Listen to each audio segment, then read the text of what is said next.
Welcome to part 2 of Real Estate Investing for Beginners, where we start looking for real estate to buy. If you missed part 1, look down in the description. Let's go.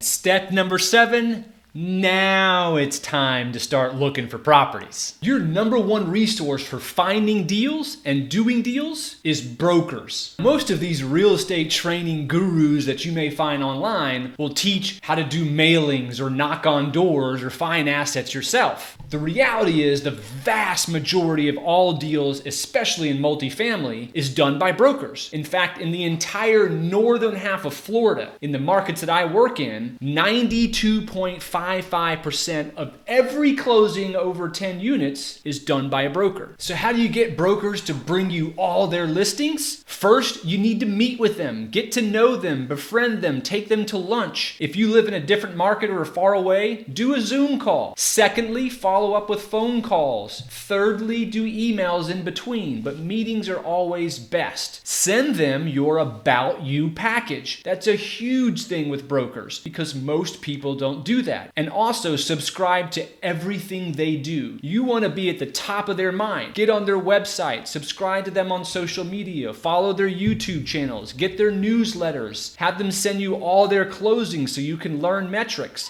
Definitely get all their new listings. And lastly, follow up, follow up, follow up. Step number 8 in the process, watch these 2 videos that I have on my YouTube channel. The active links will be down in the description below. So you've done all 8 steps to perfection, which has now rewarded you with your first listing that you get to take a look at. Once the listing has been brought to you, most of the time when there's financials included, the broker is going to want you to sign a confidentiality agreement or a CA agreement. You need to sign that immediately so that you show that you're really interested in the property. Don't wait 3 or 4 days. The second step is you're going to underwrite it. This is where you're going to work on the financials, the income, the expenses, does the rate of return work. That's a whole separate video that we'll be doing later, but that's what you're doing next. And then lastly, if everything still looks good after looking at the financials, you want to tour this property immediately after. Now, there are 3 parties you want to bring with you to the tour. If the property was brought to you by a buyer's agent, that broker, you want to bring them. If it wasn't brought to you by a buyer's broker and was brought to you by the listing broker, then obviously you'll be meeting the listing broker. The second person you're bringing with you is the property manager. Very, very important since they're going to be taking care of the asset forever for you. And the third person you're bringing is the handyman, which could either be your personal handyman and or the maintenance staff that's employed by the property manager. Now, obviously the property manager and the maintenance staff have been managing hundreds, if not thousands of units over their career, so they know what to look for because they get the calls from tenants on all kinds of repairs. And having that expertise on your team during the first tour is key. So you've underwritten the property, you've toured it, and you still love it and it makes sense. Time for step number 10.